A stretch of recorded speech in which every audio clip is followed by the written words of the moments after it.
पुण्यश्लोक अहिल्यादेवी होळकर योजना या कर्जमाफीच्या योजनेच्या संदर्भात थोड्याच वेळापूर्वी राज्याचे कृषी मंत्री दत्तात्रय भरणे यांनी अत्यंत महत्त्वाचे अपडेट दिलेले. बघा, बरेचसे शेतकरी मित्र या मुद्द्यावर कन्फ्यूज होते की नेमका नीलचा दाखला दिल्याच्या नंतर अजून सरकार जसं बघा याद्यावर याद्या आणि तारखावर तारखा गेलेल्या आहेत, तर त्याचप्रमाणे जे आहे तारीख पे तारीख आणखी नको व्हायला, तर त्यामुळे जे आहे नेमकं आपल्याला जर नीलचा दाखला मिळाला असेल म्हणजेच आपल्याला कर्ज खाता आपलं जर नील झालं असेल, पिकाचं जे काही तुमचं अल्पमुदतीचं जे पीक कर्ज होतं, तर जर ते नील झालं असेल तर त्याच्यानंतर परत तुम्हाला पीक कर्ज कधीपर्यंत मिळणार का त्याच्यामध्ये पण आणखी तारीख पे तारीख चालणार, तर यावर अगदी स्पष्ट त्यांनी भाष्य केलेलं आहे.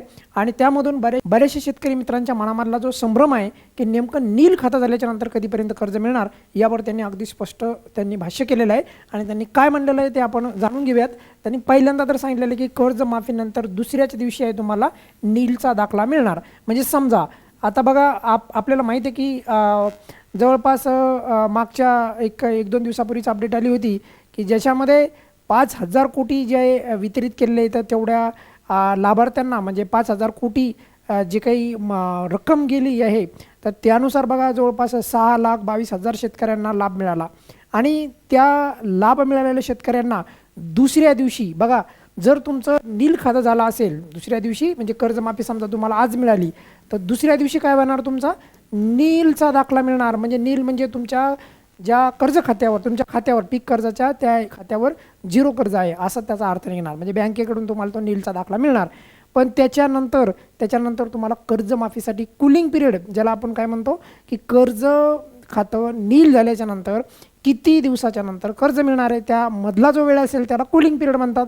आता हा वेगवेगळा असू शकतो, कधी म्हणलं गेलं की 1 दिवसाचं ठेवलं जाईल, पण आता जे कृषी मंत्र्यांचं जे विधान आलेलं आहे आज थोड्या वेळापूर्वी, तर त्याच्यामधून जर आपण अर्थ घेतला तर पीक कर्ज माफीनंतर किती दिवस लागणार, किती दिवस आपल्याला किती दिवसाच्या नंतर जे आपल्याला कर्ज मिळणार, परत दुबार कर्ज कधी मिळणार, तर यावर अगदी स्पष्ट झालेलं आहे. बघा, अगदी स्पष्ट सांगतो आहे, कर्जमाफीनंतर दुसऱ्या दिवशी नीलचा दाखला मिळणार हे मी तुम्हाला सांगितलं आहे. आणि तिसऱ्या दिवशी त्यांनी सांगितलं आहे कर्जमाफी अर्थात तिसऱ्या दिवशी कर्ज वाटप होणार.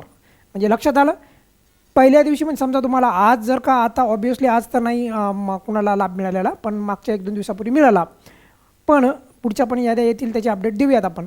पण समजा आज तुम्हाला कर्जमाफीचा लाभ तुमचं खातं हे वितरित झालं तुमच्या खात्यामध्ये कर्जमाफीची रक्कम, दुसऱ्या दिवशी काय होणार, नीलचा तुम्हाला दाखला मिळणार.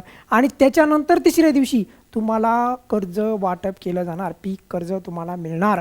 अशा प्रकारचं भाष्य स्वतः कृषी मंत्री दत्तात्रय भरणे यांनी केलेलं आहे. आणि त्यांनी हे पण सांगितलं की कोणीही गैरसमज करू नये, याबद्दल कोणी जर अफवा पसरत असेल तर त्यावर पण लक्ष देऊ नका. त्यांनी सांगितलं की अकाउंट नीलचा दाखला मिळाल्याच्या नंतर तुम्हाला लगेचच जे आहे दुसऱ्या दिवशी काय मिळेल, तर कर्ज मिळेल. अशा प्रकारची अत्यंत महत्त्वाची ही अपडेट होती. आणि यांनी जे कृषी मंत्री आहेत तर त्यांनी थोड्याच्या वेळापूर्वी ही अपडेट दिलेली आहे. पण कृषी मंत्र्यांना आणखी एक विनंती आहे, बघा, नमोच्या वितरणाच्या संदर्भात पण काहीतरी अपडेट द्या. नमोच्या वितरणाच्या संदर्भात बरेचसे लाभार्थी वाट पाहत आहेत, कधी नमोची जी आहे आम्हाला 9व्या आणि 10व्या हप्त्याची जी काही हप्ते जे आहेत तर ते वितरित होतात, त्याची DBT कधी होते आहे या संदर्भात प्रचंड लाभार्थी प्रचंड शेतकरी जे आहे वाट पाहत आहेत. त्यामुळे त्याबद्दल पण अपडेट देणं गरजेचं आहे.